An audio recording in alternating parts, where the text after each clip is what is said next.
วันนี้เราก็จะสอนมาทำเรือกับจรวดกันนะครับเรามาทำกันเลยอุปกรณ์ที่ต้องใช้คือปากกากระดาษ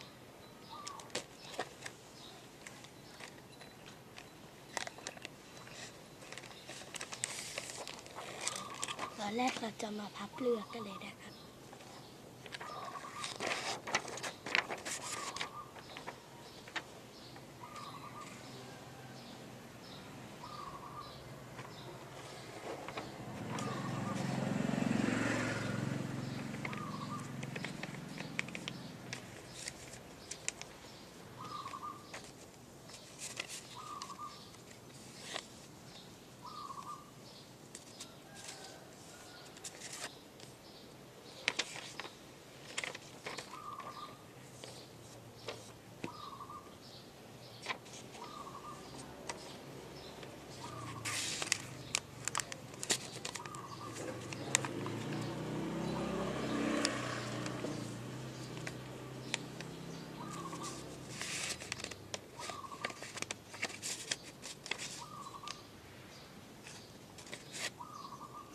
แล้วก็พับตรงนี้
ต่อไป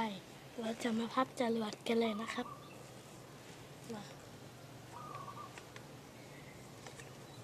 ตกแต่งได้นะครับเดี๋ยวผมตกแต่งเรือก่อนนะ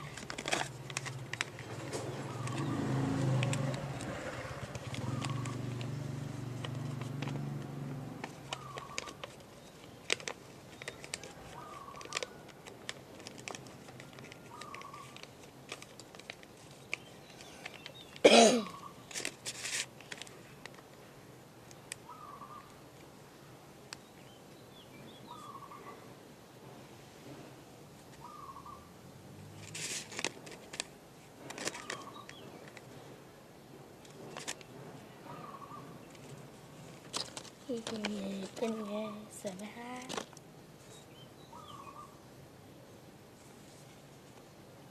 ตอนนี้ก็น่าจะเป็นหัวใจ3 ดวงนะครับแบบนี้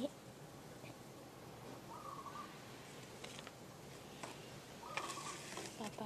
เราจะมาพับจรวดกันเลยนะครับ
วันนี้ลาไปก่อนนะครับ สวัสดีครับพบกันใหม่ อย่าลืมกด subscribe กดไลค์ด้วยนะครับ